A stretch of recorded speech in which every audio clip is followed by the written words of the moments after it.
my best friends. Some people say we have a power, but every night I make a new best friend. And the only problem is we like having a good time. Hello. 8 p.m. Thursday evening. You know what that means. He's Pluggo. I'm JPJ. And it's another episode of Between Two Beards. And we have our friend, one of our best friends of the show, Mr. Warren Hayes in the chat, saying hello. We need to get Warren on here soon. It's been a little bit. I was about to message you, Warren, and say, Hail Mary, come on in, a little bit brother. Since we've had our friend Warren on here. So I think we should arrange something rather soon to get Mr. Warren Hayes on the show. How are you? Hope you're doing well, my friend. Thank you for being here and in the chat. Pluggo, how the hell we doing, my friend? I missed you last night. I know you had to pop in and out as well. But the shoot job needed my help yesterday, so I had to work a little late, so I couldn't be on AES All Elite Sidecast last night. So I want to thank Parrish, who is in the chat here. He just said hello. Carl, and obviously our girl Astrid for holding down the fort for me, and I know for you for most of it as well. So we wanted to give a shout out. Darren Mason, good to see you, my friend. How are we doing? Man, but to answer your question, I'm doing all right. It was a heck of a week. We have some, I had to take care of some business yesterday. It's been quite a weekend. I'm still getting adjusted here. But yeah, we're here. We'll talk in wrestling. We'll talk whatever you want. We don't have to talk. I care. We got Misfit Gaming. I care. But they also, we just found out 20 minutes ago off air. JPJ, we were going to dive into that. You just told us, but how the hell are you, JPJ? I'm good. Oh, you got the wordsmith here. Your best friends here. Look, we got the whole crew here, and I'm loving it. I am loving this. That's what we're talking about tonight. Yeah, we got Colpito. What's going on? They're all popping in. I'm doing good, man. I'm doing good. Obviously, I miss you. I know. Yeah, I was gonna say it's been a crazy week on the real, shoot job side of things. But other than that, I'm feeling good. I'm happy to be here. Happy to be with this group in the chat. I'm happy to talk about. Wait, what happened to Pantera? What? What? What happened? What about? Yeah, I mean, we can talk about. It happened. He must have heard our request. Spencer must not be. Oh, you got to get out the emergency. Hello. You got to get out the emergency funds now. That's what you got to do. Alice, we got to push this through.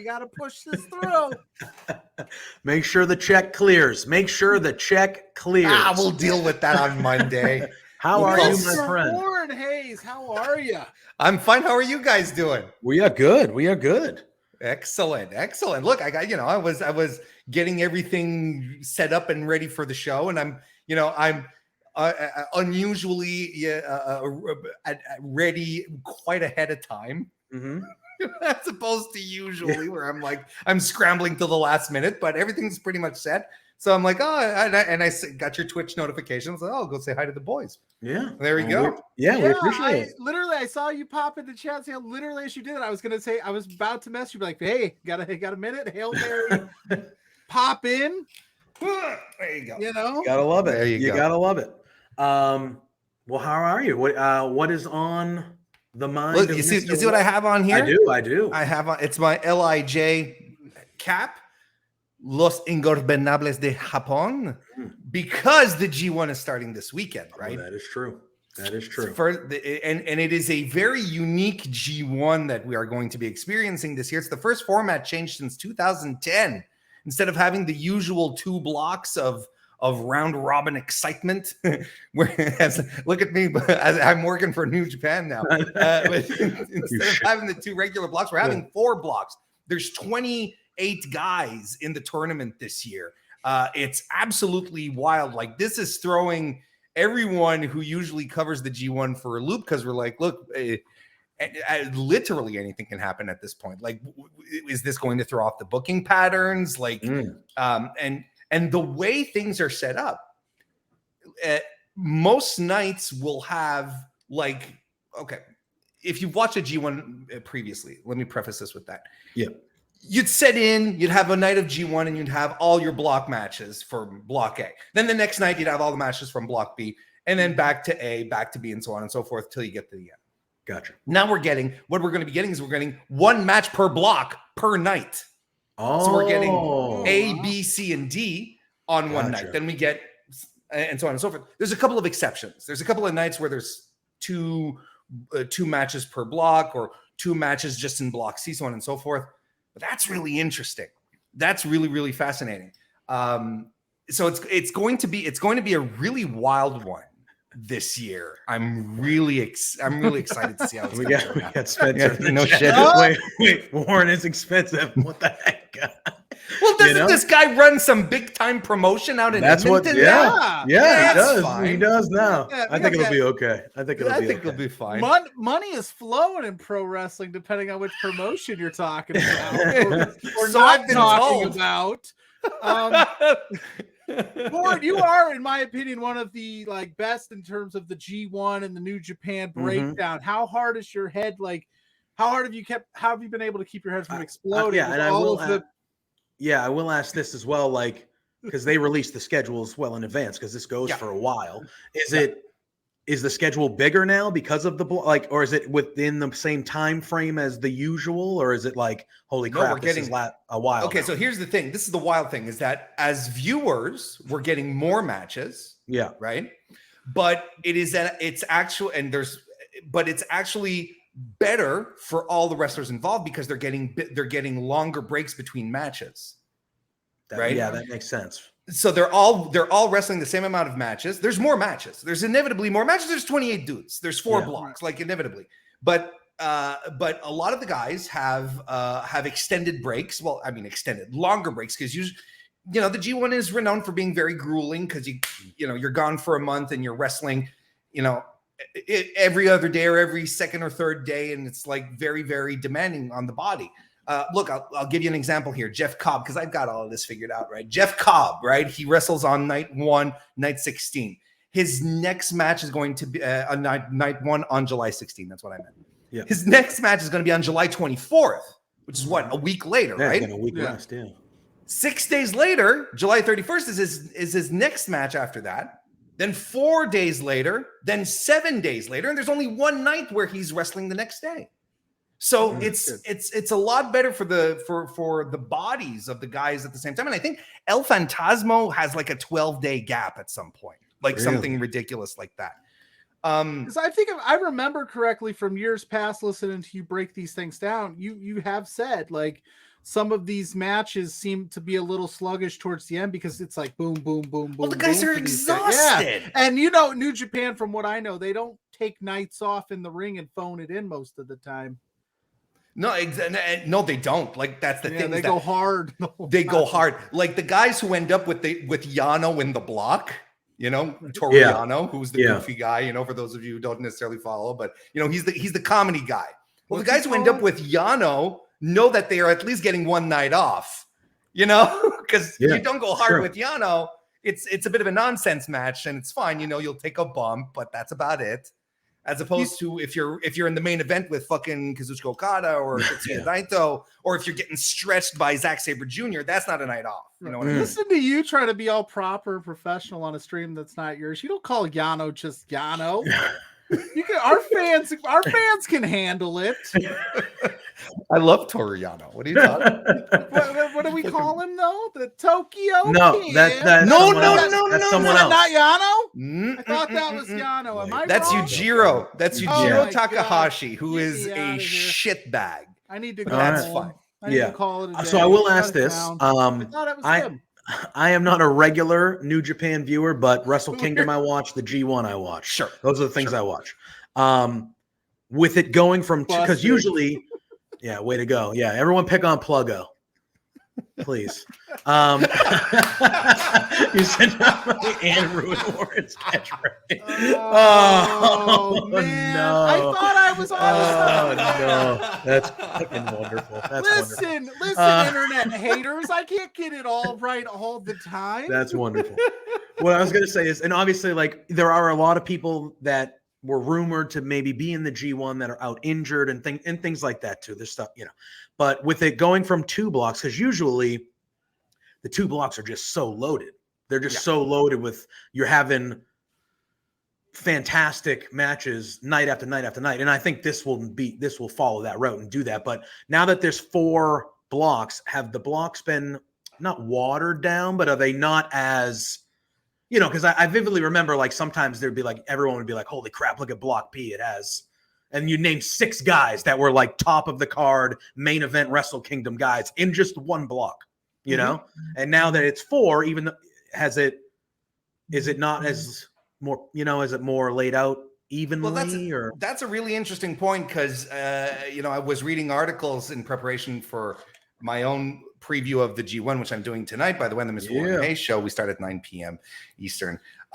Join us once you're done with the Beard Boys here. But, it's very interesting because, there's no, like there's usually there's one block where you're like, this is the block. Like this is the one that has all the great matches, so on and so forth. This year, like things are very well spread out. And I know there is a certain amount of disappointment. A lot of people wanted to see a lot of AEW guys in there. Everyone and myself was crossing our fingers like, let's get Bryan Danielson in this. Like this is something that he's been touting that he's been wanting to do for years. Let's do it. But circumstances, so on and so forth. We don't know exactly what happened, but a lot of the block compositions make sense because you're not going to want to stack all of these blocks. You need the guys who are going to eat the pins, right? You need the guys who are going to finish with 0 points, 2 points, 4 points. So it's not going to be, you're not going to be bringing in Bryan Danielson and stacking him in a block with Okada and Naito and Great Okan and El Fantasmo and expect those guys to start eating pins for Danielson. You know what I mean? Or him to them, There is one block this year, which is universal. Like everyone's like, oh, holy shit. It's the Haas block where it's actually block A. You've got in this block, like you've got Kazuchika Okada. He's like every block has like their main draw. Yeah. Okada's for block A, Jay White for block B, Tanahashi for block C, and you can argue that Tetsuya Naito is in there too, so a bit of a balancing act, and Will Ospreay for block D, right? So block A has Okada. You've got Toru Yano, who's in there as well. You've got Tom Lawler, Filthy Tom Lawler, who's doing his G1 debut. So that's exciting. But then after that, you got Lance Archer. You've got Jeff Cobb. You've got Jonah. Yeah. And you've got Bad Luck Fale. Like the big massive boys. Men. It's the Haas. Yeah. Big E's favorite block, I would probably say. It's probably Big E's favorite block. Yeah, probably. Exactly. So you've got Okada and Lawler in there, like, that who are going to have to deal with these guys. And, Toru Yano is going to run away every night, he's just going to flee all these guys. So we had a couple questions real quick, if you don't mind. Yeah, a couple questions in the chat. Bad Boris asked, so are the juniors in this year? Are they not? Are they in? The juniors, the G1 is a heavyweight tournament. However, El Fantasmo, who is considered a junior heavyweight, is in the tournament this year.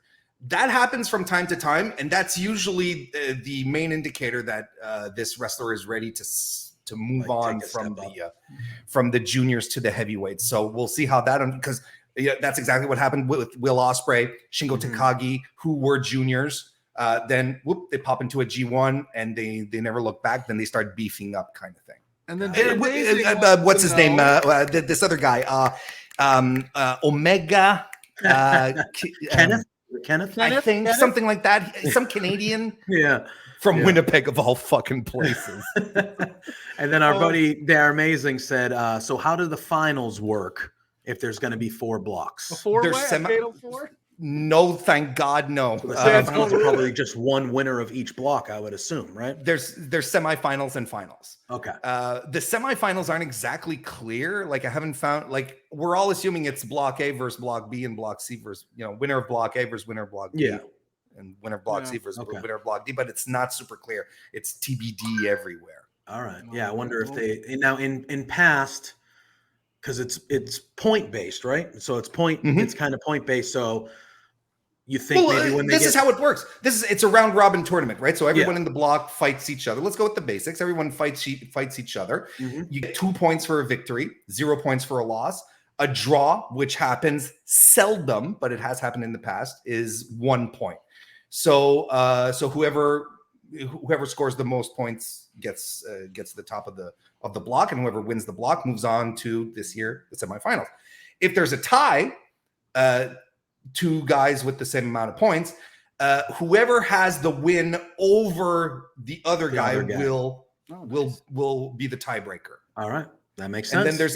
And then when we start nerding out towards the end of the tournament, and we start looking at all these triangle and 4 corner possibilities, where we're like, well, if this guy wins, he has the win over this guy, but this guy has the win over this guy, and this guy has, and they're all tied. So what do you but it never happened. My favorite is you trying to figure out how the guy with 0 points makes it all the way to the final. Yeah, exactly. Like, it'll happen. All this stuff has to happen.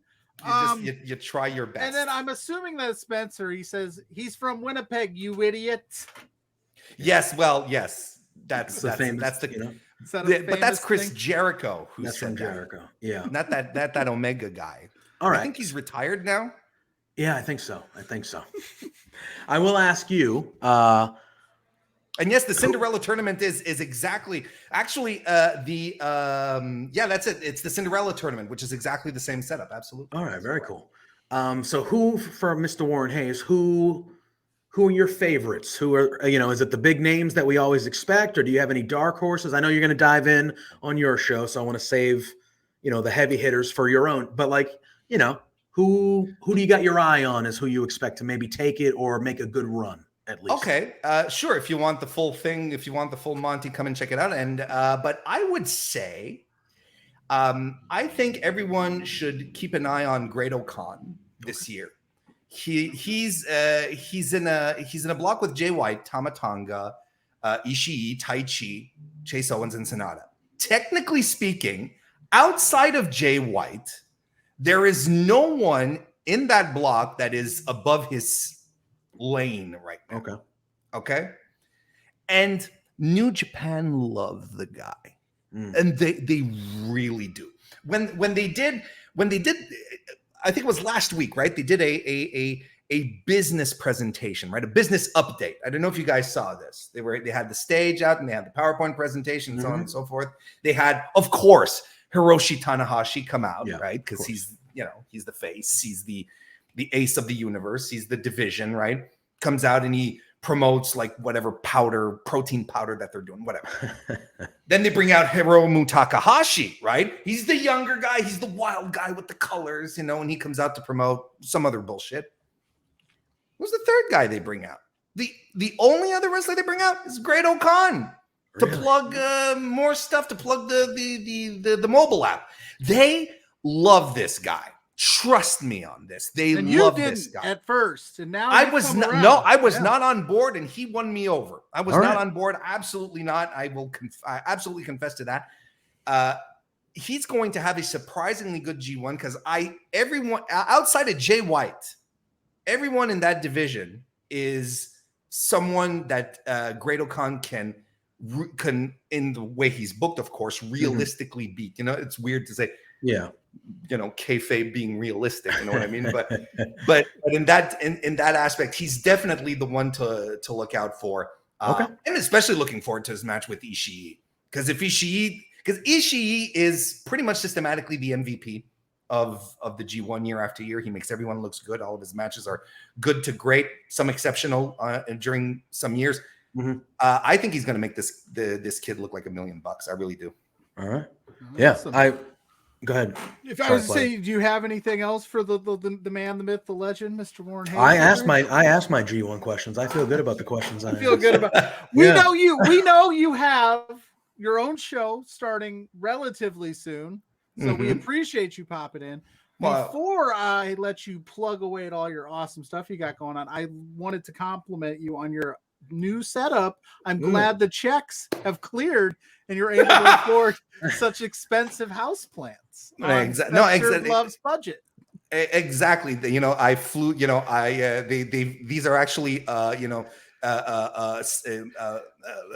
these are bred specifically for me. You know, their genetic, nice.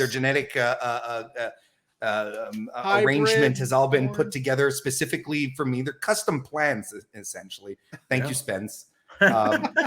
He commented earlier that I'm dodging his phone calls. I can't take a phone call on air, Spence. No, so unprofessional. Yeah, I'm not. I butchered a guy's nickname. I screwed up already. I'm not about to answer the phone.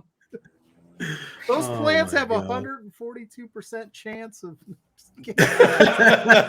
start getting to Steiner math. Yeah, exactly. Well, Mr. Wardays, we love you as always. We love when you right back at you guys. Spencer hates thanks for hopping in. But please let the people that are here know where they can be after us.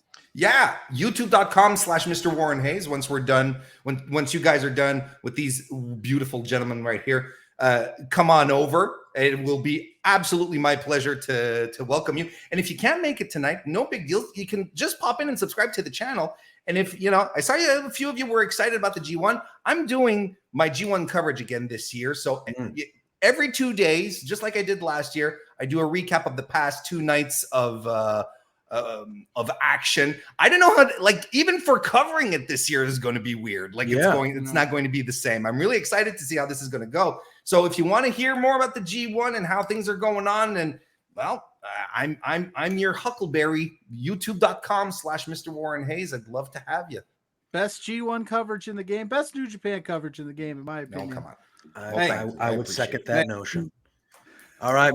Thank you for hopping in. I saw you. Yes, absolutely. Sleeping in this time of year, hit the bricks. No, we're good. So real quick. So the G1 usually is this still a month, or is this going way over?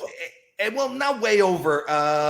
August 18 is the finals. Okay. So we got a good 6 weeks. So they're stretching it out a bit. Okay. Awesome. Just a little bit. All right, cool. All right. Well, thank you again for hopping in. I saw you pop first in the chat, and I was like, oh, wow, it's been a while. And I was secretly hoping you did what you did, and you did it. So we got you in here. So always good to see you. We'll have to do this again. Make sure that chat clears, baby. I know. Always a pleasure, my friend. Take it easy, you guys. All right. See you later. Mr. Warren Hayes. Incredible. He popped in. Spencer's losing his mind. My phone's ringing off the hook, but worth it. That's why you should be watching this show every Thursday at 8 p.m. because you don't know what's going to happen. You never know who's popping in. That was not planned. That. No. Not promoted. Not planned. Boom. But we're super excited. Why this is the flagship. We're super excited that all of you are in the chat. I got nothing else. So we getting out of here? Are we having a quick note?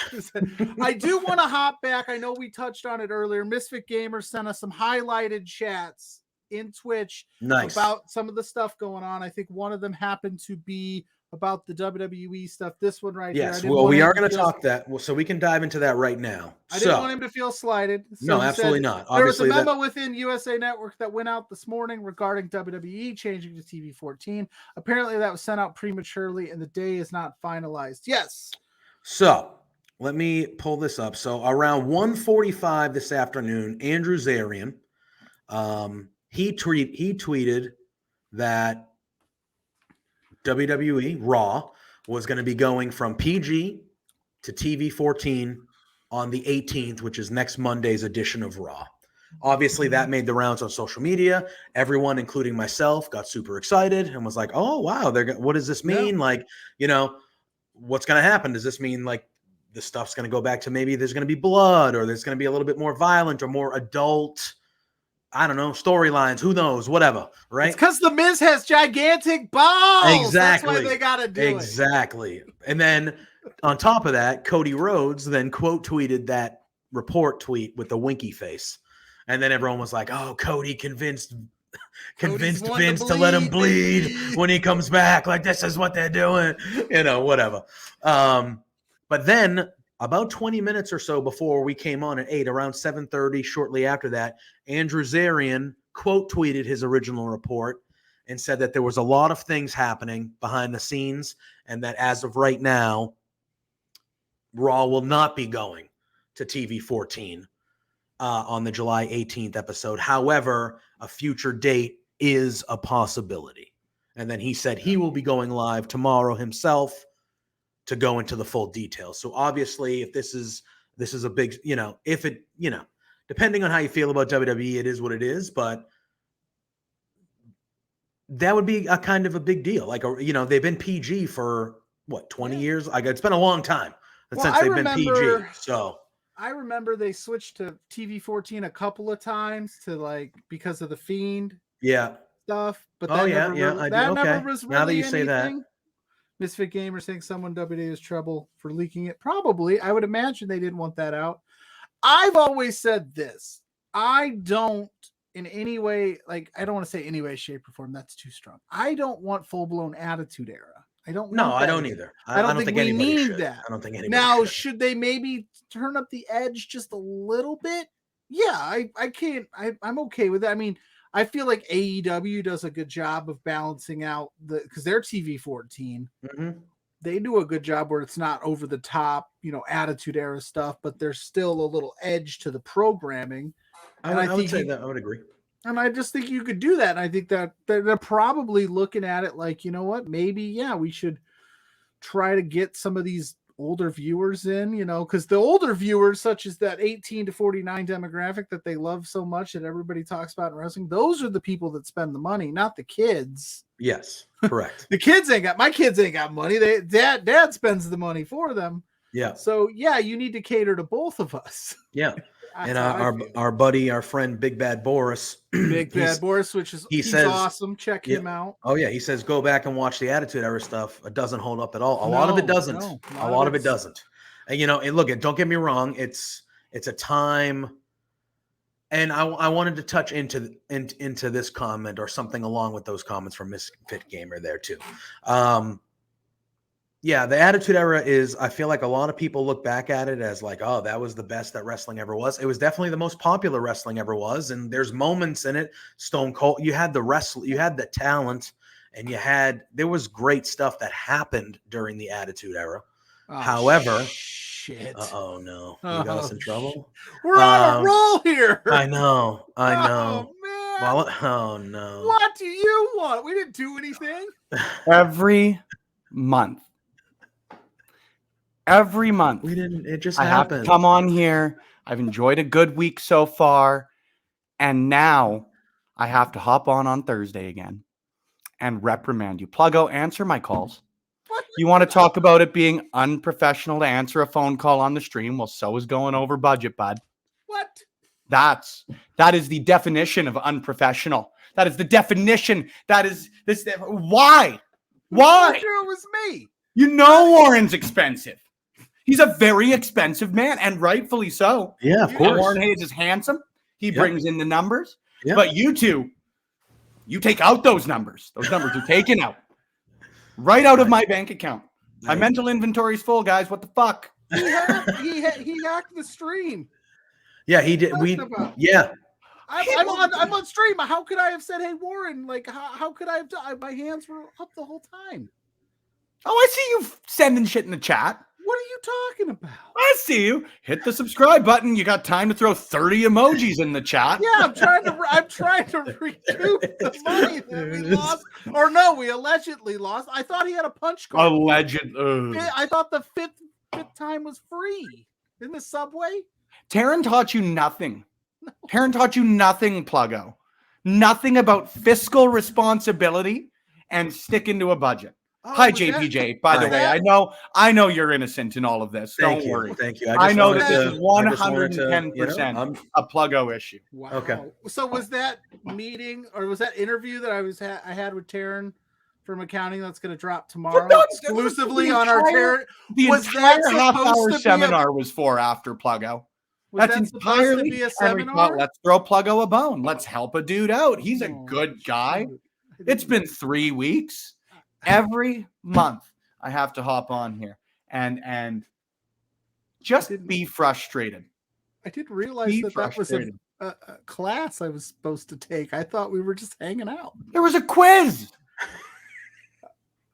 There was a quiz? Oh, shoot. Did I take it? I'm sorry, Spencer. Do we need to do the JPJ, there's nothing for you to apologize for. This is, again, 110% the individual right there. Well, guys, it'll be between one beer next week. I am very You have war very haze. Come on, frustrated. one time. I am very One frustrated. time. I'm very frustrated. You still have But no here's what we're gonna evidence do. that it was me. We'll talk later. We're We're gonna run you through. We're gonna maybe run I you didn't- through some fiscal responsibility Oh. right here, right now. Alex, I got the clip. Zoe's been talking a little bit of smack about, she's ready. She's guaranteeing victory on July 29th.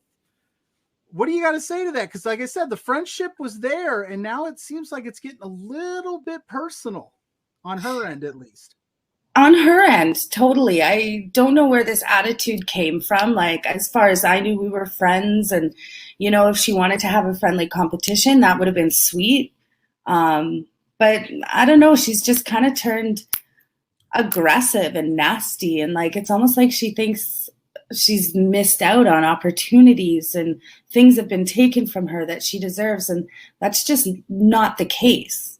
Like, she's had amazing opportunities, and she has one coming up on July 29th. So like, if she thinks that she's good enough to beat me, like, I welcome it. But at the end of the day, I know Zoe Sager, and I know what she's coming with, and I'm not going to be caught off guard. I won't be surprised.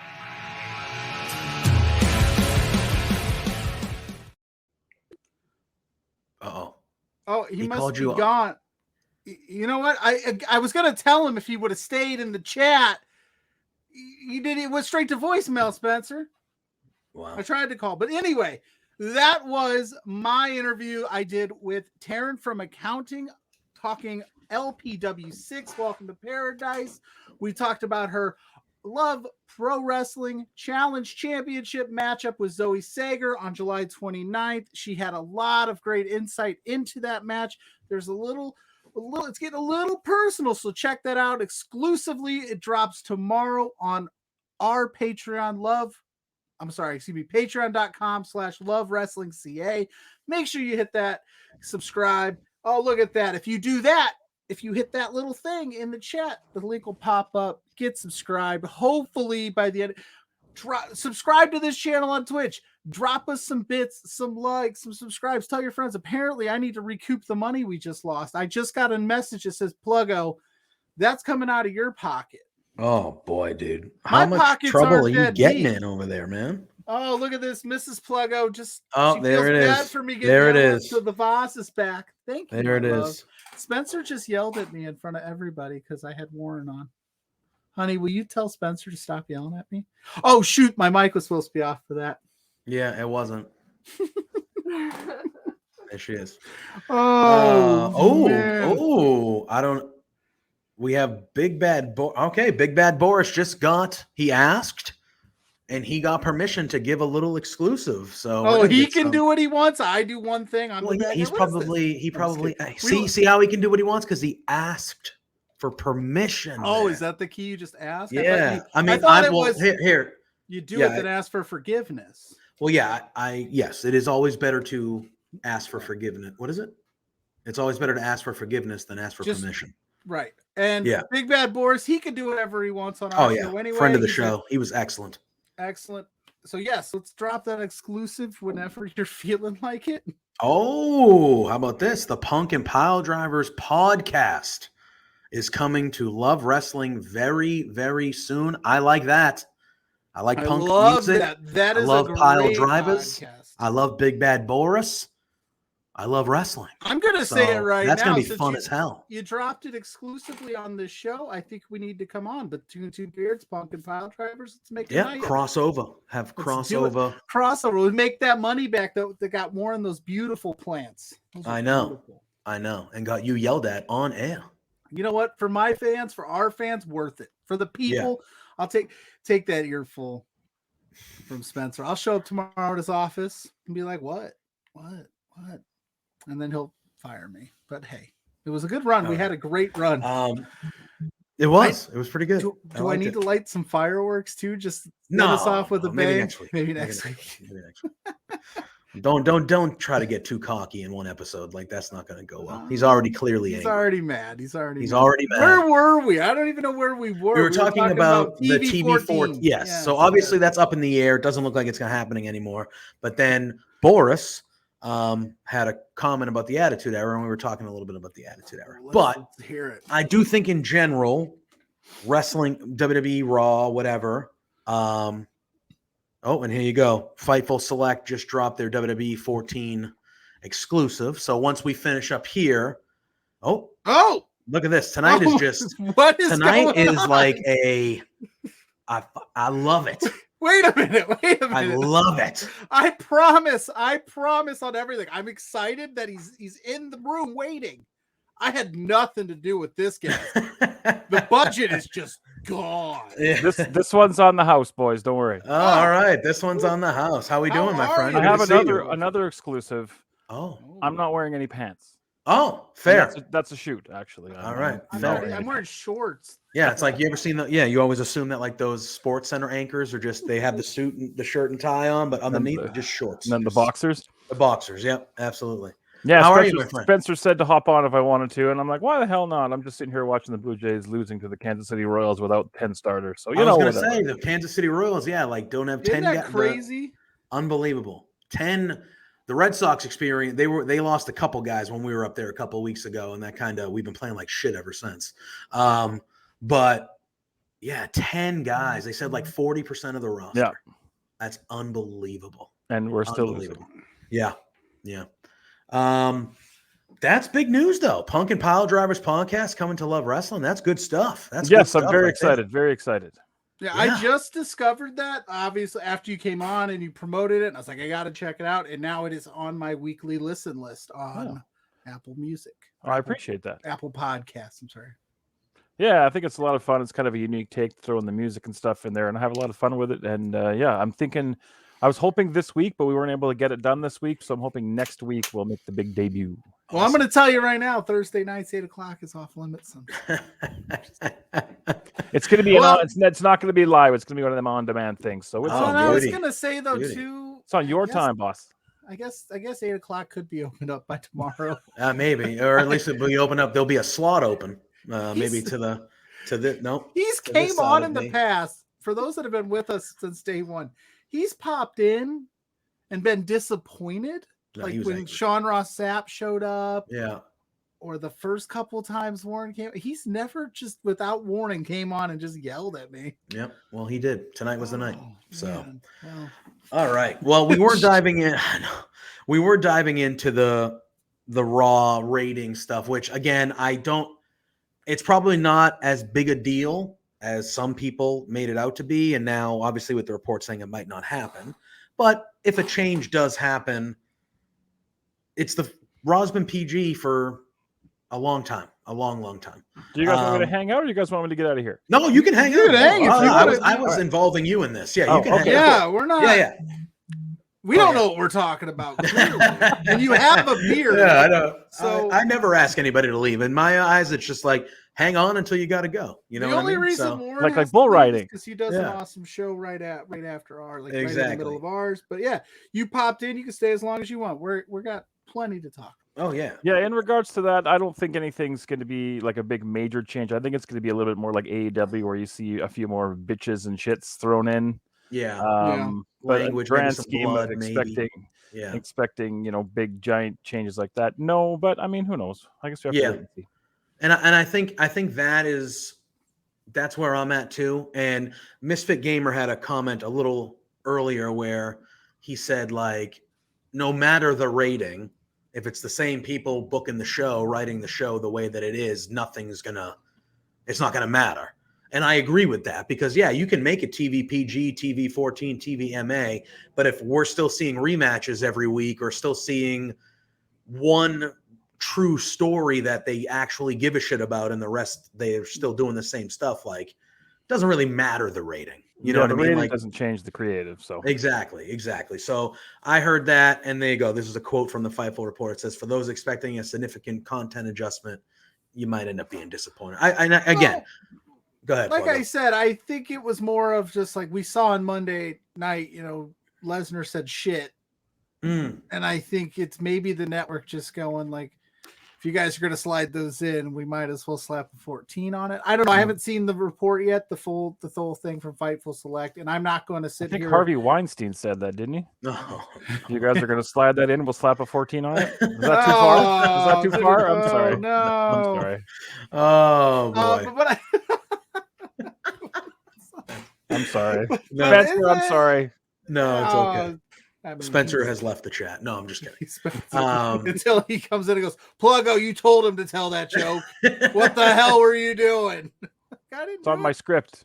But it's on the script. I mean, I don't know, and I don't want to, slight our friends at Fightful by reading their full report on air because, go over to Fightful Select, get paid the $5, get the report. But if I was a betting man, I would imagine too, maybe they're thinking maybe we need to have a little bit more edge to our program because Vince will hopefully be stepping aside and we can start kind of just maybe we need to get some different viewers. I mean, you can't always bank on it being PG. The hokey stuff is, you got to have a little bit more realism to it. And if you got to go 14 to get there, by all means.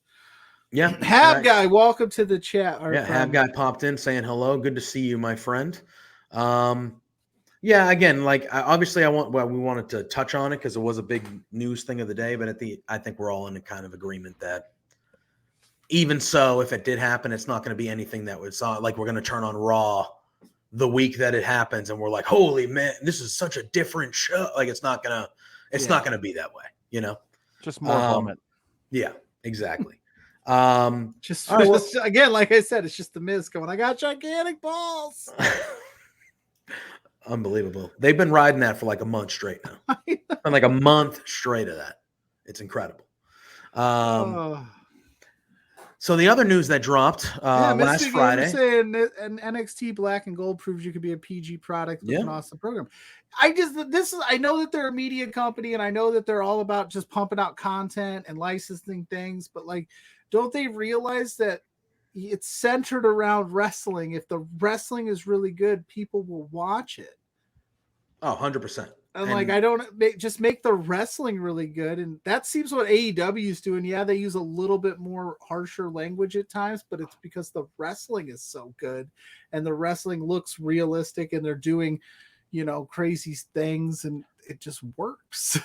I think in fairness though, I mean, record profits, Vince McMahon doesn't give a damn about the wrestling as long as the checks are coming in and there's TV rights and merchandising and stuff like that. I honestly think that Vince doesn't care if you have good matches or not. And that ultimately is the bottom line. I mean, if you're making, $100 million, like who cares, right? Yeah. I mean, and that's what it is. Like it's working. Yeah. The only people that Vince sometimes needs to answer to are the shareholders.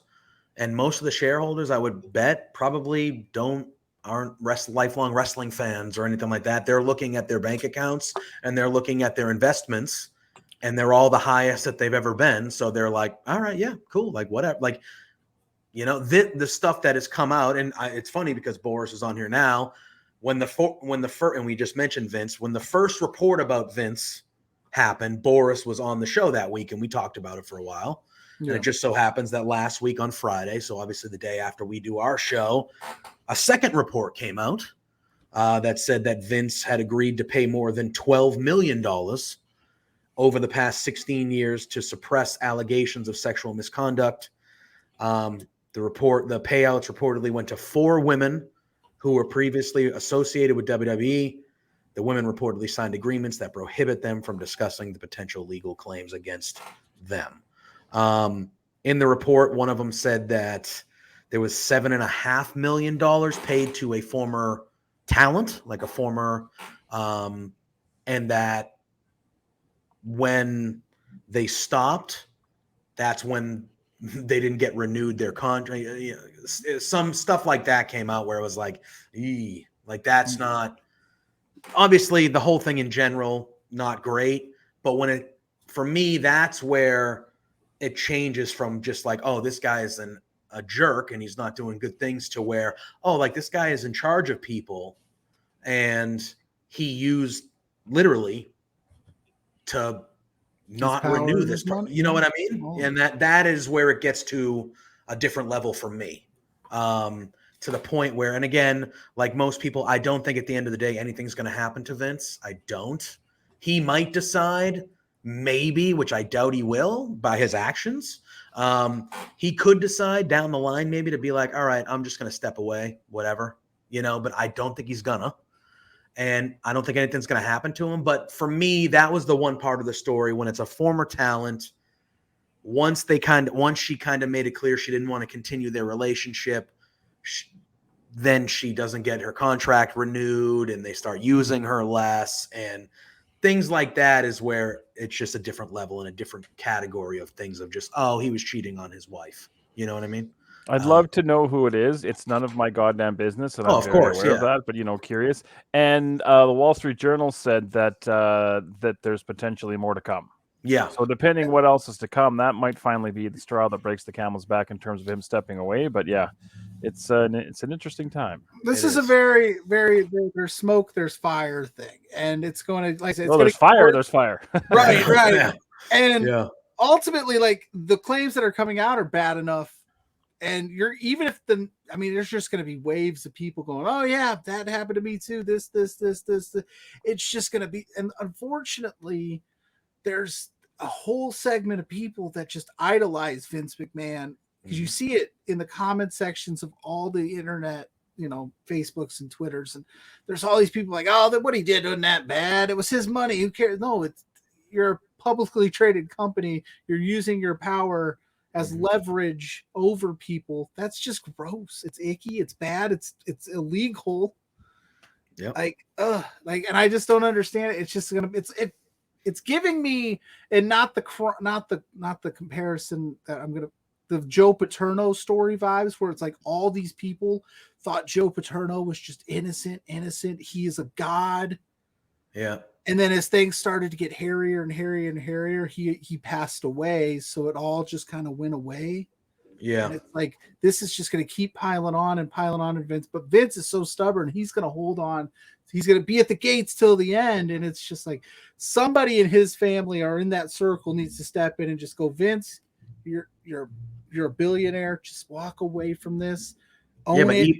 But even if they say that to him, he's going to tell him to fuck off. I know. Like, that's what he's going to do. So I don't know how you get him out of there and just move away from it. But it's just like this. It's going to have to be his own. Like, he's going to have to come to the realization of, like, and maybe he starts getting. I mean, he's in charge. He's not going to let real reporters show up to Monday Night Raw and be in the back or anything like that, I would think. But, like, maybe he starts getting pressured on those calls by, maybe it's not just the wrestling writers that call in on the quarterly calls. Maybe it's some Wall Street Journal. Maybe it's just, I don't know. Guy says just more eyes on the product for Vince, which is that's at the end of the day. And that's the more worst money, part and that's probably about what it he is wants, at the end of the day too, like, the wrestling industry is already this weird thing to the outsiders of it. Mm-hmm. And this is the pinnacle to everybody outside of wrestling. WWE is the pinnacle of wrestling, and all of this is just putting in a nasty black eye on the business and making it's just bad. Oh, it's just all bad. I just wish it would just. I just wish he'd go away and try to, because it's just going to make everybody else look, oh, that wrestling company and all that, whatever. That's what it is. This is what I thought that was. Exactly. Yeah, this is exactly. Yeah. Every ignorant, like, not watching wrestling thought that I had about wrestling, well, that tells me that it's true. Mm-hmm. That tells me that it's true. And I think as wrestling fans, and when you grow up wrestling fans, like, yeah, wrestling is our thing. Like, we're like, yeah, this is our thing. This is this weird thing that only a certain number of us really appreciate, and we appreciate it together. But you also have that defense on too, because if you tell someone you're a wrestling fan, that they might give you shit about it. Or they might crack a joke like, oh, that fake shit or whatever. And as wrestling fans, you're like, yeah, whatever. Ha ha ha, I'll kill you. You know what I mean? Like, type of thing. Like, obviously not really, but and this just adds more fuel to the fire. And it's just like, dude, like, I don't need my family and my close friends know that I've watched wrestling my whole life.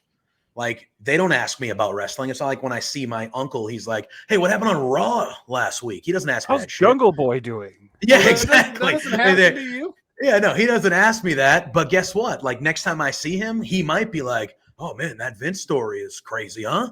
Because Wall Street Journal, to people that aren't in the wrestling bubble, that's real shit. Mm. Wall Street Journal leads to real stuff. It's going to be on the news. It's going to be real life things. No surprise to anybody, but that's the first time Pluggo read the Wall Street Journal. Well, you know, financial tips you gotta start somewhere. Yeah. Oh, he's got a portfolio. I know. Oh yeah, of course. He's got Apple and Disney, and I've got a portfolio of different varieties of Doritos. I had some zesty Doritos today. That's what I've got. I've got Doritos and I got a PlayStation 4. That's my diverse portfolio.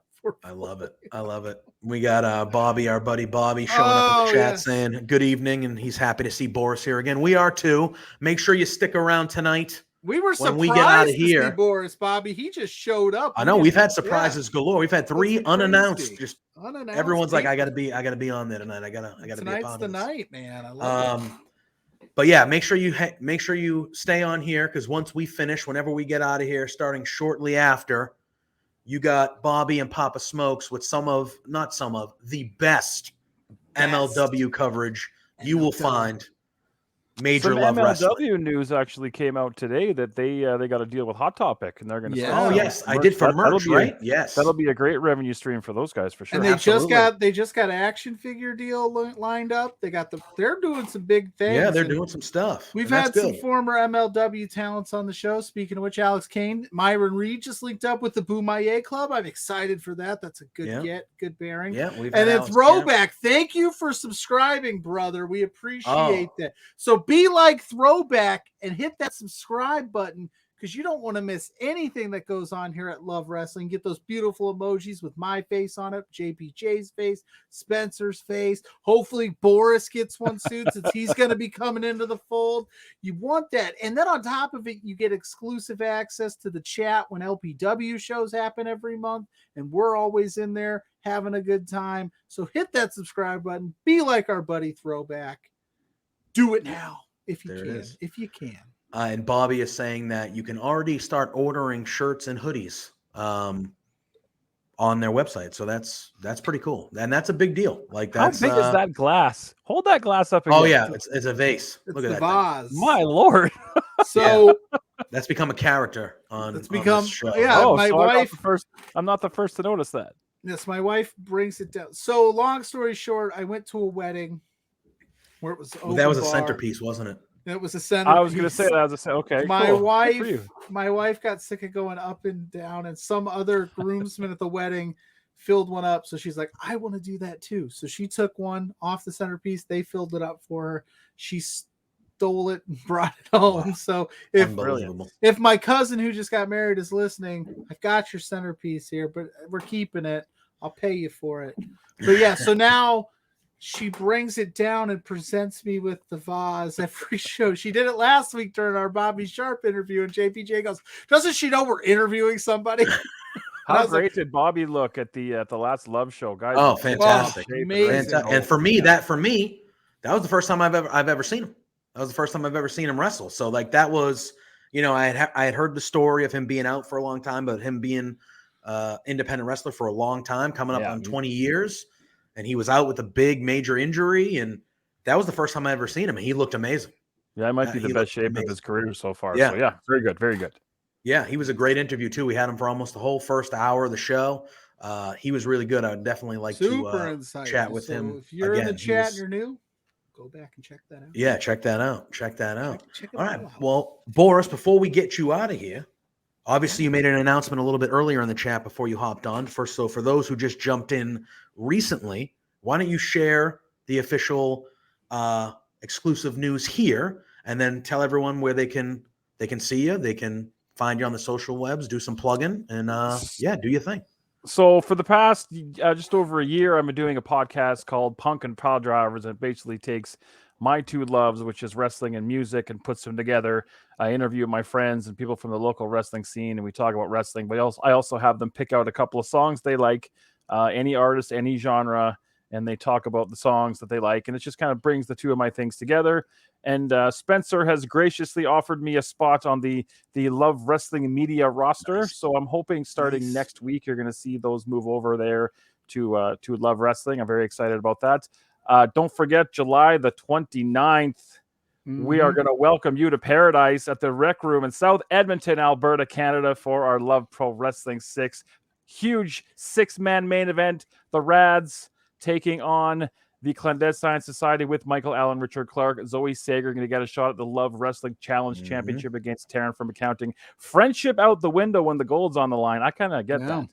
Like, if I had a chance to take you guys out, take your spot. You got to do what you got to do to get to the top. You know? Whoa, and here I was going to be like, not only are we friends, Boris, but we're about to be colleagues. You know what? That's all right. When you're the flagship and you're at the top, everyone's trying to get you. No, I'm a lover, not a fighter. That's going to be a fantastic live event. You can join us right here on Love Wrestling Twitch to watch that show live, featuring myself and Thaddeus Archer and hopefully Warren Barris as well on the commentary. If you cannot be there live, advance tickets are on sale right now at eventbrite.com. That's pretty good, hey?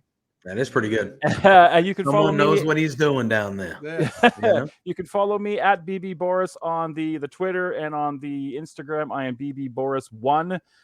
Shout out to my son, Owen. 14th birthday today. Hey, happy birthday, Owen. That's Pluggo. Pluggo has a son named Owen, too. Yeah, we talked about this before. Yeah, it's Owen's birthday today. So, yeah. My oldest turns 14 in the beginning of September. There you go. All right. Boris and I, don't try to take me out, man. We're friends. I think we're spirit animals. What day in September? September 4th. Oh, mine's the 10th. So there you go. We'll party it up. My mother's is the 10th. Wow. Oh, look at that. Look at this. Look at this. Incredible stuff. Boris? Yes, sir. Warm. No, say it. You're going where? Oh, I'm going down to Calgary this weekend to say hi to my mom. I was born and raised in Calgary, and I think I might pop by Owen's grave. I've gone there a couple of times when I got back to Vid. I just like to pop in and pay my respects. Yes, so I might actually. Of course. I've never brought Owen there, but I might bring. He doesn't really care about the wrestling. He did when he was really little, but he kind of got out of it. And now he likes football. But I might take him over there just to pay some respects. That'd be awesome. That would be awesome. Yeah, that'd be cool. Yeah, no, definitely. And Acto guy said his birthday is the 17th September. Wow, September, popular. Popular. Do you know why?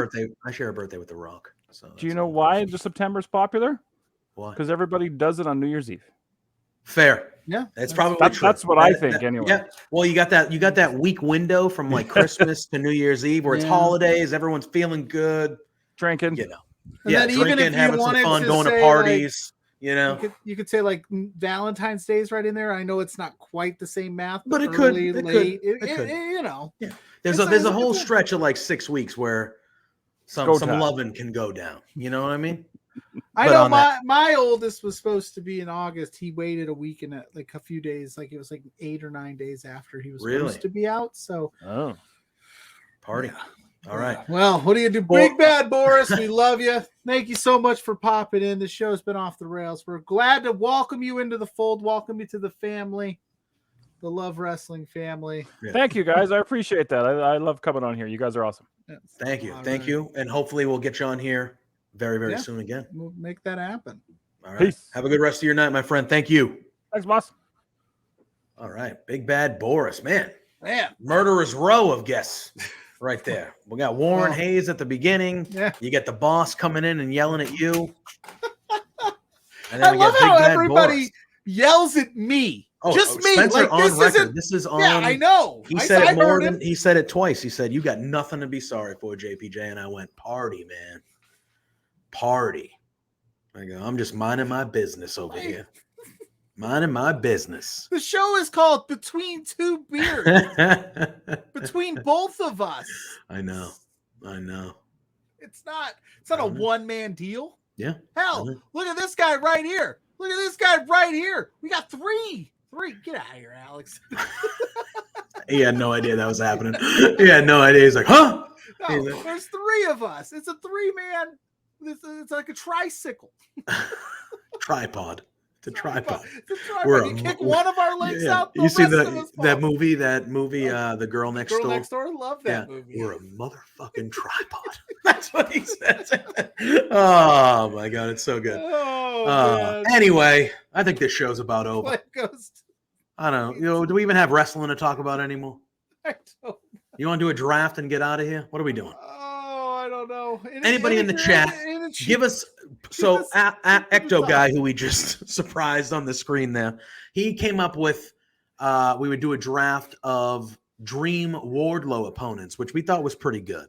But if you have a different idea, why don't you throw it in the chat just to see? Well, but while we're getting some people in the chat giving us some draft ideas, we did gloss over Brock. Oh, I mean, he'll be on the list. He'll be on the list. Brock would be on the list for sure. But I thought Dynamite is no slack. I thought the Takeshita match last night was fantastic. Oh yeah, that guy's a stud. He's on a roll. He's amazing.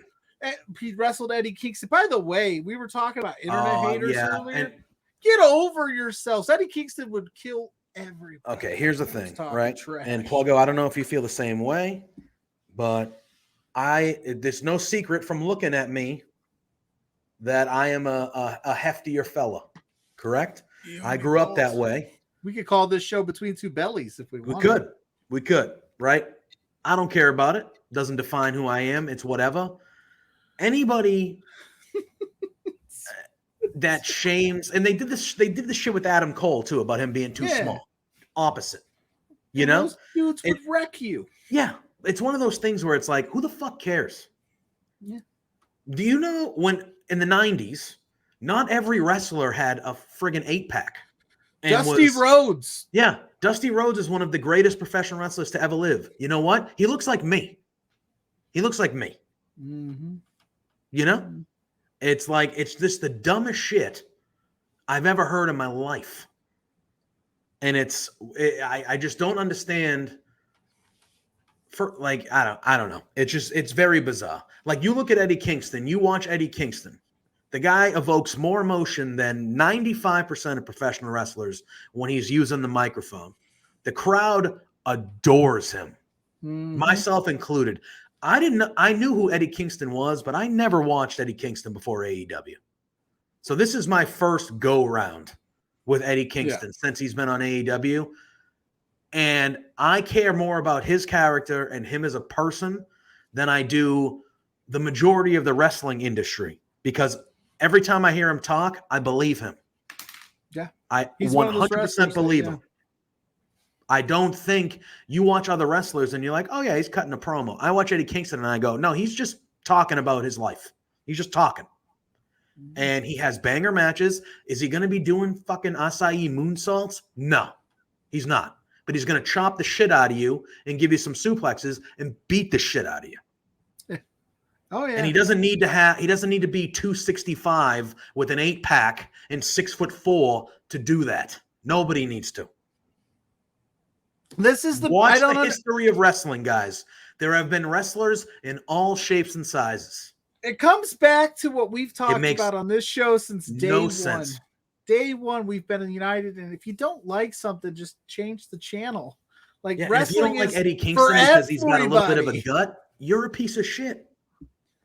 Like, who cares? Yes. The wrestlers, chiseled wrestlers are nice, and Brock Lesnar's with all his muscles, that's great and all, and that's awesome. But that's not everybody. And like, you see that in all sports. Not every basketball player's the same size. Not every baseball player is skinny. Like, look at like there's baseball players, dude. I'm a Boston Red Sox fan. David Ortiz was not a skinny individual. No. He was slightly overweight. He was in decent shape. He was in pro athlete shape. Dude, look at any defensive or offensive line in football. Those dudes weigh 400 pounds. 400 pounds. But they're all world athletes. Yeah. I don't know. It's like, what is it? Are we in 1920? Are we in 1920? What are we talking about here? What? I don't know, man. I saw that stuff and I was like, if you can't, I wasn't even going to acknowledge it, because to me it's just like, that's what it like. If you can't, the craziest. I was bringing it up. I brought up Eddie Kingston. I remembered all the hatred spewed because he had a great match with Takeshita. I'm probably butchering on Rampage. Yes, and then Mox had one with him on Dynamite. That amazing. Dude, I want to see that. He's very good. More, and he's over. That crowd loves him. He comes up. Yes. That crowd's all about him. I obviously was not on the show last night. I did see bits and pieces of AEW Dynamite, but I have not watched the whole thing. I know I suck. My apologies. All right. I was Sometimes surprised my boy Swerve things happen. and Keith Lee won the tag titles. I did see that. I did not watch that match. That match was very good, as I expected it to be. But I was shocked as well. I actually thought Hobbs and Starks were going to win. I thought the Young Bucks were going to lose, but I thought Hobbs and Starks were going to win. They were my pick. And then I thought that this would start the breakup of Swerve and Keith Lee. Well, maybe it still will, because apparently, like in NXT, you win tag titles, then you turn immediately the next week. I was going to see if you saw that. I did see that, because I go, what the I'm not going to curse because we've already spent a ton of money. And speaking of which, Spencer, if you're still listening, I haven't even dropped the exclusive news that I have for when JPJ goes on vacation. Are we doing that tonight? No. We're gonna let it simmer a little bit.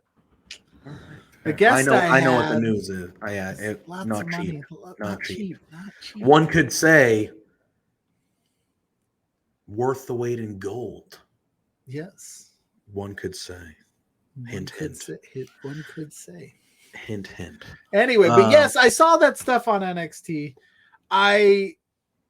So I like Roxy, Roseanne. I mean, and they do too. She has not been there for a long time. Good. Yeah.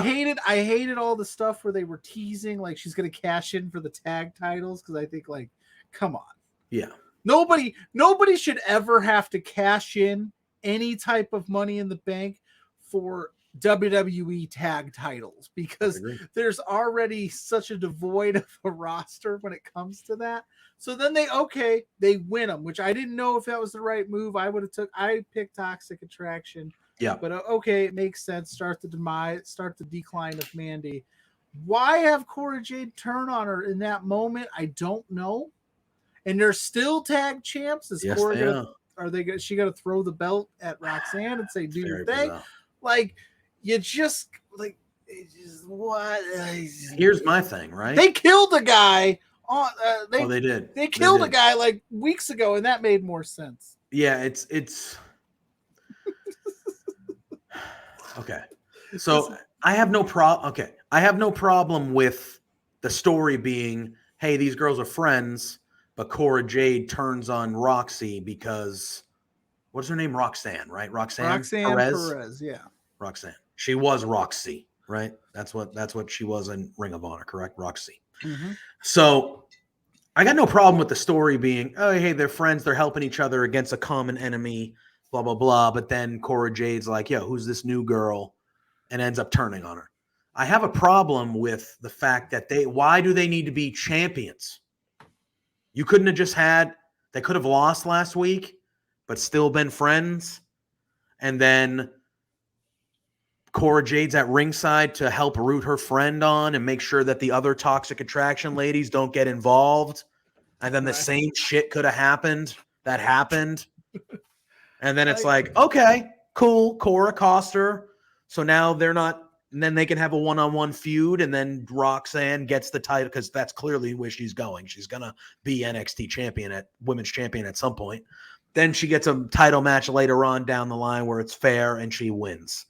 That story makes sense to me. What doesn't make sense to me is why they have to be NXT women's tag team champions. Because now what? Now, like you said, now what? Are they going to have a meaningless match against either Toxic Attraction again or another team? And either, Roxanne, I'm assuming, will be the fighting champion, and she'll be like, no, I'm going to fight because I want to defend my titles and this and that. Is Cora Jade, just going to throw the belt? No, do it yourself? Or is she going to just walk out? It's just like, it's just leading to more. I don't know. It's just the only way I'm interested in this, I guess, is if Cora Jade joins Toxic Attraction, but still holds the title, I guess. Poor thing, though. The skateboard broke before. I felt bad for her. I was people crap on AEW for their spots, but that damn thing. Yeah, that like disintegrated. I brought that up because, like I said, I thought we were gonna get a Swerve and Keith Lee split and get that one-on-one match, and I thought that that's where they're going. So maybe they still are, but they're gonna let them have a tag run first, because I know when it was Jungle Boy, when they did the triple threat with Jungle Boy, Luchasaurus, Starks, and Hobbs, I wanted Swerve and them to win there. I agree. Swerve I and did Lee too. to win there, give them a title run. So they're doing it now. That makes me wonder what's in store for the Bucks. Yeah. Because I know we were angling for the all titles at All Out with Yeah, FTR. that's where I thought they were going. That's what I assumed they were doing. I mean, technically, between now and then, They still could. They could win the titles back. Maybe from the eventual breakup of Swerve and Keith Lee, maybe. But yeah, I don't know. I don't know where the Bucks go now. I assume that they're still going to be against FTR at All Out. I assume that's still the match. And we'll just have to wait and see, because we were aligned there that we did think it would be all the titles on the line. All the gold. All the gold. But maybe it's not going to be for now. But we'll wait and see. We'll find out. Speaking of All Out, they officially announced the dates. It's going to be Sunday, September 4th in Chicago. They're doing like they did with Double or Nothing. They're doing like a week full of events in Chicago. The Dynamite before will be there. The Rampage will be live on that Friday. And then on that Sunday will be All Out. September 4th, my son's birthday. There you go. Your son's birthday. I believe Labor Day is the next day, September 5th. So a lot of people will probably have that day off. So a Sunday night holiday weekend makes sense. I still wish it would be on Saturday, but hey, you can't get everything you ask for. I love the Saturday paper. Love it. I love it. That Money in the Bank was perfect on a Saturday. SummerSlam in a couple weeks is on a Saturday. Yes. Love it. Loving it. But yeah. All right. A couple things to talk about before we decide on a draft topic and do our Wardlow draft and get out of here. Yeah. Pat McAfee. He signed a multi-year extension with WWE. We didn't discuss this last week, but I just thought I would touch base on it because Pat McAfee, I think, is huge for that company. Rules. Yeah. Big fan. Goat. He does a lot of things. I'm going to SummerSlam in a few weeks, and right now, the build is a little lackluster to me, and it's sad to say. Not really because I'm a fan of McAfee's, but just where the state of SummerSlam is. But like the thing right now that I'm looking forward to the most is that I get to see Pat McAfee wrestle. I was going to ask, like, I know that Pat McAfee and Corbin, that's going to be awesome because McAfee and Corbin can go. Corbin can go, and he'll put on there's a reason Baron Corbin, I know he gets crapped on a lot, and I think it's a lot just the character work that they give him. But of course. They put him in a lot of these big spots because he's trusted, he's safe in the ring, he can put on a good match. McAfee has shown he's no slouch. But basically right now, SummerSlam is built around Logan Paul, Pat McAfee, and Roman and Brock for the 40th. And Roman and Brock for the 50th time. And that's like really it. And that doesn't feel SummerSlam to me. I got like a bug right there. Whoa. Yeah, and I think, Bob. And then it sounds like Austin Theory's going to win all the titles. Or wants to. No, what's going to happen is he's going to lose that U.S. title rematch, and then he's going to come out and do what we talked about last week. I know. And it's going to be terrible, but great. Yeah. Awesome. Yeah. You heard it here first. You heard it first. He's going to stand there while they get counted out to 10. Correct. Not going to lift a finger. And he's going to become the WWE undisputed, what is it? Undisputed WWE Universal Champion of the world. And he'll probably do it in something like they'll be both down for 5. He'll cash in, call it a triple threat. They'll count the next 5. That's it. Well, I don't know. I feel like you would have to be, if the match changes, you'd have to start at 1 again. I don't think that would be fair. Whatever. But either way, he's winning that title without lifting a finger. Mark my words. They'll be under some kind of semi-truck, the both of them. Yep. Other big news that came out in the last couple of days was that Sasha Banks, Mercedes Varnado, has accepted her first booking since walking out on Raw, which I'm terrible with the span of time, but I want to say it was at least a couple months. I feel like it's been a couple months. Yeah. By now, right? Something like that. It's been a while. It's been a little bit. Good 6 weeks at minimum. 6 weeks. I feel like it's been a little longer. But obviously we haven't heard from her at all, but she is going to be at C2E2, which I believe is like a big I'm not gonna. It's not a Comic-Con, but it's that type of thing. Yeah, it's one of those big deals. like Which one of those even big- if she was still like in the company, they'd probably let her do that because it's such a big deal. So Yeah, but she has her first bookings, and there have been other promoters that had reached out to her looking for stuff, and one of them confirmed to our buddies SRS on Fightful that she is informing people that she's not taking any pro wrestling bookings until January 1st, 2023. So it looks like she's not going to be taking any wrestling bookings for the rest of the year, but obviously with her being on C2E2, which I'm assuming is because she's in The Mandalorian and Star Wars, that makes sense. It's that type of, that's why she's there. But yeah. Plus, it gives her time to do the Hollywood thing, and if she wants to wrestle, it also gives her time and prospective companies an opportunity to pitch her. Because Sasha Banks, that's a recruiting trick. You're not. What's the word I'm looking for? You're not begging her you're begging her to sign. She's not begging you, so you've got to wine and dine her, show her it's like college recruiting, man, for Sasha Banks. She's like, you want me? What are you going to do for me? What's the plan? And then you got time, if you're a company, to say, here's what we got. And if she wants to come back to wrestling, obviously, I think we would all sign up for any form of Sasha Banks wrestling anywhere. Yep. But if she doesn't, she's gonna have plenty of time to figure out, hey, this TV show wants me, or this opportunity's coming up, and I can try it out and do the thing. And I feel good for her. Of course. She's in a great spot. Like, I know she got a lot of flack for this, but she's in the power position because the WWE wants her. Oh yeah. That they miss that star power. I don't care what they say publicly because she is a draw. So she's got all the power. She's arguably the biggest draw in the women's division in WWE.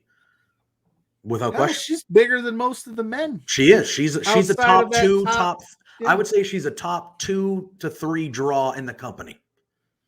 Yeah. And I mean, it's good for her. She should go do those things. And you're right. WWE would have her back in a second. If she called Vince tomorrow and said, hey, whatever, I want to come back, Vince would say, okay, yeah, when? Yeah. When? And that's the truth of the story. And, where will we see her? Who knows? But it's not going to be until next year. I'm assuming if the rumor that Raj said a little while ago is true, that she is officially released, that'll be well after a non-compete would be in effect. So we'll see. We'll see where she ends up and when it will be when we see her wrestling again and where it'll be. But good for her getting big bookings. I heard the rumor is that her asking price is like $30,000 to do stuff like that. That's not bad. I would take $30,000 to sign a couple autographs for a few hours any day of the week. $30,000 is the fee for her to be there, and just then to show she's up. going to charge you. Yes. You don't get to go to C2E2 and just show up with your general admission ticket and get in Sasha Banks' line and get a free autograph. That's not how that works. No. You're going to pay for a photo. You're going to pay for an autograph, or you're going to pay for a bundle. And that's how that's going to go on top of just the $30,000 it costs to get her there. I would be interested to see how much her autograph fee is. I'm sure you could probably find it out. I'm sure we could. I'm sure it's listed. They definitely list them so you know what you're getting into when you get there. But that's probably $200. Oh yeah, it's probably minimum. And that's for one thing. Yep, unbelievable. And she probably only signs things that she wants to sign, because there are personalities that won't sign certain things just based on whatever. So 100%. All right, I want to talk about one more thing, and then we'll have our draft, and we'll get out of here. I want to talk about Dolph Ziggler. I want to talk about Dolph Ziggler. Well, we'll get out of here and stop spending Spencer's money. Yeah, we spent enough tonight. 3 guests. God, he's going to murder you. He's going to murder you. Me? Yeah, you heard him. You heard him. I got nothing to be worried about. You heard him. Don't be mad. If I die, if he has me out, if he has me taken out, no more Pluggo. He's gone. This show's dead. You're going to have to come up with something else. I agree. Yes, I would have to find a new idea. And I would be heartbroken. I really would. I would grieve. Or he'll pay you enough, you'll heel turn me, and you'll have Between Two Beards with Boris. Could. I could. Spencer's like, I want it to remain, just so rub it in while he's gone. 100%. Ecto Guy comes in our private chat and says 90 for a photo, 70 for an auto. So is there a bundle price, or do you only can do it separate? 160. So if you want both, that's $160. And I'm sure she'll cut you a deal 150. Yeah, maybe it's 150. Maybe you bundle, you get it for but all right, 140. let's just say she's friendly and she does the 150. It's got to be. That means if she, I'm gonna look like a moron math wise now, but that means that if she saw 1,000 people, yeah, at 150, that's a lot of money. That's a lot of money. Yeah. On top of the fee. Yeah, plus the fee. Yeah, that's because I think there was rumors back in the day that Sting was charging like 10 grand. Well, the rumor is that she's charging 30. Right, but that's what I'm saying. This is back in the day too, so you kind of figure like just $10,000-$15 just to come to one of these things. Like, yeah, Ric Flair's notoriously his fees pretty high, and he's notorious for talking the whole damn time. Mm-hmm. And the guy would go, you basically shot the shit with your friends for like an hour. Are you going to stay over? And he goes, 2 hours is 2 hours. And I'm out. See you later. See you. Unbelievable. But I do want to talk about Dolph Ziggler. So at the end of Monday Night Raw, Theory, who is the Money in the Bank winner, was attacked by Dolph Ziggler. And Dolph Ziggler was in the main event segment, standing tall. Yep. At the end of the show, and it looked like they were presenting him as a freaking suit. Yeah, but they were presenting him as babyface. He was a good guy. Oh, anything you do to Theory is exactly. Face. Yeah. I understand why people see Dolph Ziggler and they go, Dolph Ziggler, but I love Dolph Ziggler. I do too. I think Dolph Ziggler, at the end of the day, when you talk about his career down the line and stuff like that, he's going to be looked at as like one of the missed opportunities for WWE. That's how I feel. I feel like Dolph Ziggler in the ring, no question, one of the best. On the microphone, can talk, good promo, looks like $1 million, in shape. He's got everything you want in a top star professional wrestler. And he was one of those guys that they gave some, that he cashed in the Money in the Bank, but then he got hurt. And then they kind of were just like, yeah, no, we're not going to ever put you really back up there. You're going to be the guy that we know, kind of how you said how they view like Corbin. Like you're the guy that we know can have a good match with somebody, make him look like $1 million. You're going to be safe. Nobody's going to get hurt, this type of thing. And then we'll tease you in the main event picture every so often because you've done it before and things like that. But I feel like in general, Dolph Ziggler could have been, he's probably still going to be in the Hall of Fame because that's what WWE does. But like he could have been like a guy that you would remember forever. And I feel like it was kind of a missed. They didn't treat him with enough respect from a creative standpoint. Yeah. And they haven't for a while. I've said it before. I'll say it again. If Dolph Ziggler would have debuted in the NXT Black and Gold era, we'd be talking about how goddamn phenomenal. Yeah. He'd be in AEW and we'd be like, oh my gosh. Ziggler, this is the thing. This is why I wanted to talk about it, because like he came out in the suit, he did the thing, the Theory, which is going to get you babyface reactions because it's Austin Theory and everybody hates that guy. Rightfully so, dude. It's not. I mean, it's just not. I don't know. We talked about that. We talk a lot about Theory. Yeah. But what I'm saying is, like, he came out in a suit. He did the thing. Theory. Now I'm interested. I'm intrigued. He does this every time. Every time he shows up somewhere, I go, okay. Yeah. Like the NXT stuff. Like, all right. But then they give him the creative, and it's always like, all right. Like it. Yeah, they don't give you any reasons of why you would care to keep being invested. Correct. Like when he wins the United States title, he comes out the next night, drops it on the ground, and walks out. You're freaking intrigued, but then he shows up 12 days later at a Royal Rumble or something. You're like, what was the point of that? Yeah, like give me something to sink my teeth in with Ziggler, and I think it could be really good. I'm interested to see because now Theory's dance card is like hella full. He's got this stuff with Ziggler now.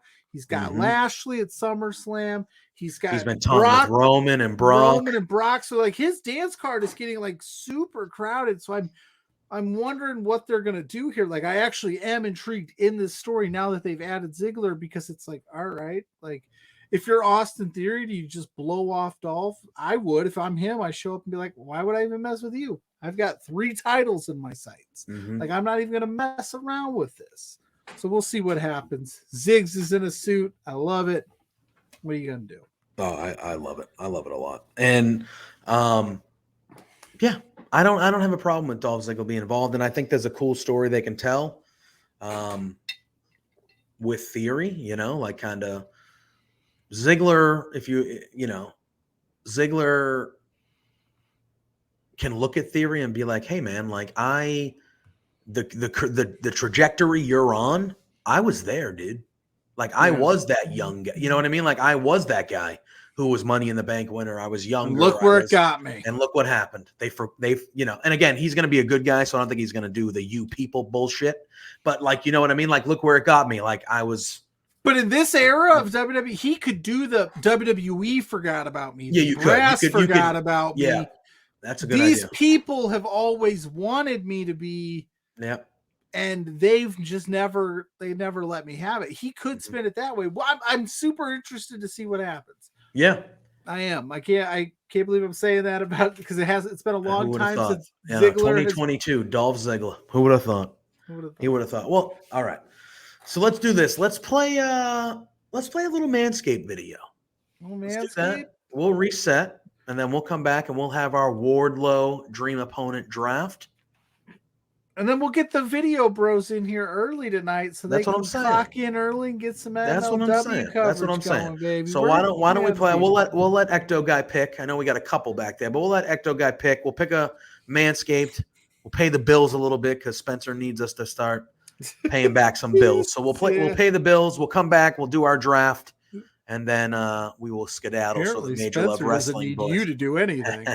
So the Major Love Wrestling boys can come take over. Well, let me tell you something, everyone. If you go over to manscaped.com, right this moment in time, right now, you can save 20% off of your next purchase at manscaped.com. But how am I going to save 20%, I hear you ask? Well, let the wordsmith tell you. Because if you enter promo code Love Wrestling, that's right, Love Wrestling. You can see it down here. You can see it scrolling across the screen. Enter promo code Love Wrestling and save 20% off of anything you find on that website. And also, you'll get free shipping. How crazy is that? 20% off.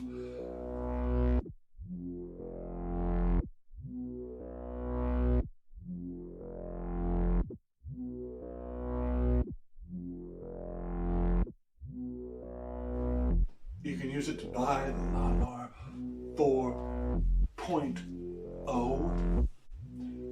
And at the end of the day, your balls are going to thank you because, like the headline says, at manscaped.com, we save balls. And it's just too sweet.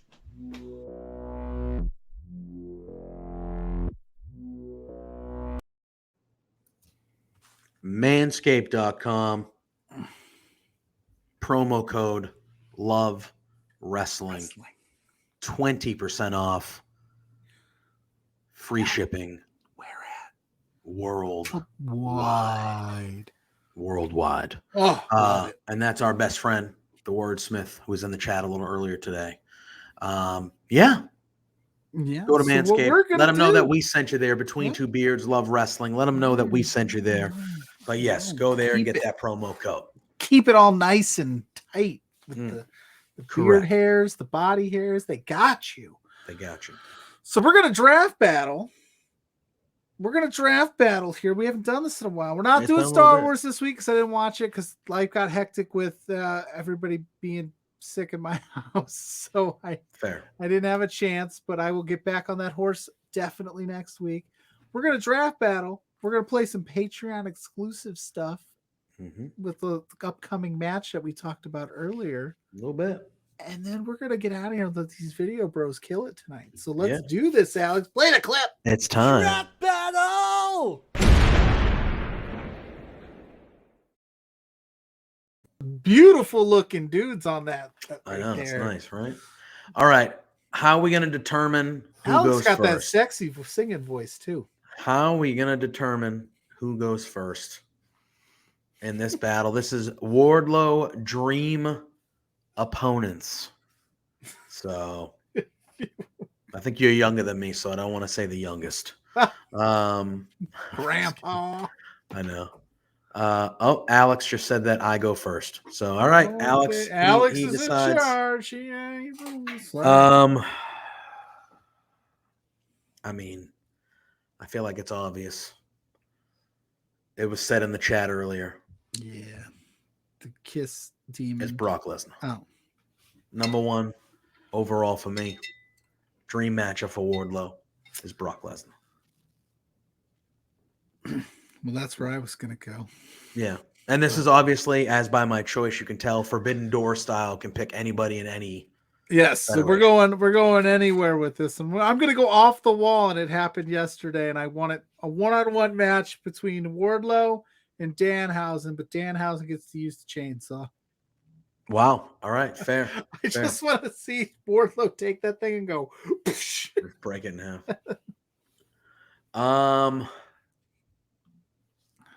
I'm sure it might have already happened. But I would really like to see this Wardlow face this current, not for the championship, but I would like a Jon Moxley Wardlow match. Yeah. Yeah, I think that would be very violent. I want people to bring out a different side of Wardlow, if that makes sense. Yeah. Like the edgier, yeah, because he's still kind of like, I'm happy to be here type.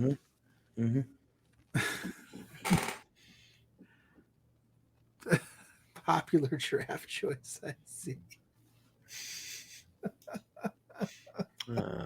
Alex is in the chat talking shit about our draft. I love it.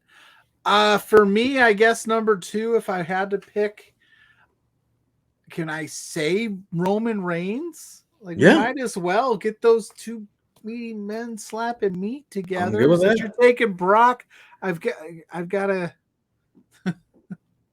get some stuff in there. Yeah, that works for me. I would say for me, my third pick, I'm going WWE again, sadly, but I'm going Drew McIntyre.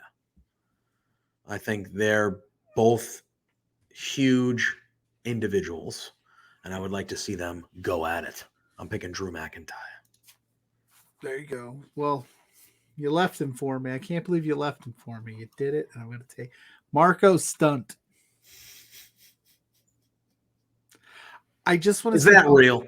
No. Yeah, I want to see how far he can throw him. Fair. I put Danhausen with a chainsaw. That's my first overall pick. I know you did. I'm well aware. Danhausen, Roman, Marco. Let's go. Murderers Row. I'm winning this thing. Oh God. What I want to do? I feel like Wardlow. He's fought already a lot of dudes in AEW. There's not many guys in AEW he hasn't fought. You know what I mean? God.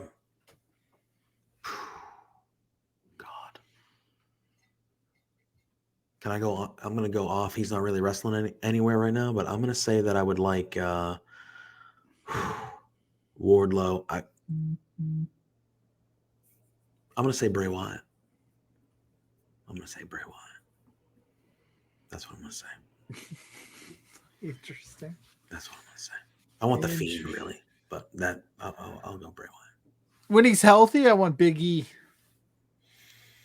That'd be my next pick. I want to see Big E and Wardlow. Meaty men slapping meat. And I think he would have some fun with that. I want Goldberg. I didn't want to put that into the universe. You could have the fans. I don't want to either. I think Tony Khan hopefully will have our back. But I want half the crowd, even though I think the majority of the crowd would be chanting Wardlow, and then I want Goldberg, and that's what I want. I want Wardlow versus Goldberg. I didn't want to put that into the ether. That's right.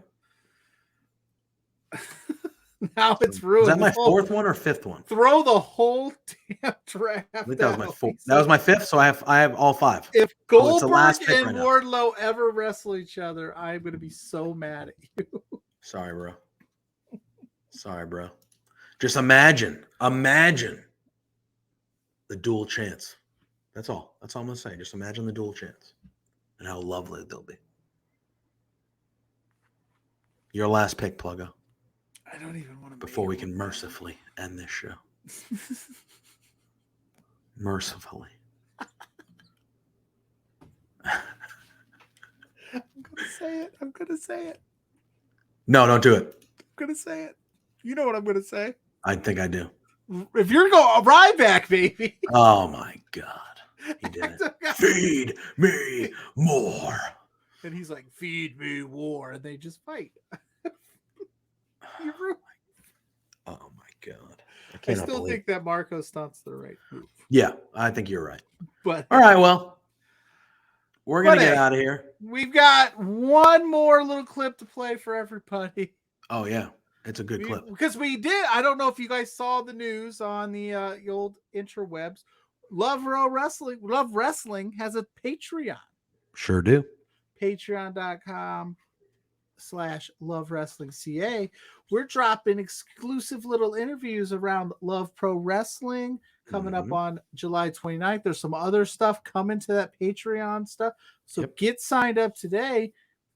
We had an interview Zach did with Zoe Sager, who's facing Taryn from Accounting, July 29th. Yeah. Sure. Here's a little nugget, little something. Again, coming up July 29th, Welcome to Paradise LPW number 6. You are going one-on-one with Taryn from Accounting for the LPW Challenge Championship. Are you feeling ready? Yeah. Like, I don't know why I wouldn't be ready. Sure, I've had a couple of losses, but like, there's a championship on the line. I've been a champion in other places. I deserve to be challenge champion, and there's nothing that Taryn can do to stop that. Well, Taryn has beaten some incredible competition. She's beaten Chris Parrish, Stephen Crow, Nicole Matthews, and even Rachel Ellering. Where do you have the advantage that they didn't? Sorry, I haven't had the opportunity to wrestle any of those people one-on-one. Who knows? I could have beaten them. There you go. So Zoe Sager, feeling confident heading into her match against Taryn from Accounting. That should be a good one. We saw a little clip earlier of Pluggo chatting it up with Taryn from Accounting. Yes, which drops tomorrow exclusively on Patreon. Yeah, so like Pluggo said before we just showed that clip with Zoe Sager, go over to patreon.com/LoveWrestlingCA. Join up over there. You're going to see a lot of exclusive stuff like that, a lot of exclusive interviews, some other stuff too, discounted LPW wrestling tickets. If you are in the Edmonton area and you go to these shows, you can get discounted tickets for signing up over there. There will be behind the scenes interviews, content, a lot of stuff going to be happening over there. So go give us and join our Patreon at patreon.com/LoveWrestlingCA. I also want to thank RK Athletics. They are the first sponsor of Love Wrestling. Rich King, professional wrestler, also a professional personal trainer. And badass. You ever see the shape that guy's in? Incredible. There is not an ounce of everything on him is muscle. Everything. It's incredible. But anyway, if you're looking to just get in a better routine, eat better, find simple workouts just to improve your physical health, or maybe just feel better mentally and physically, whatever.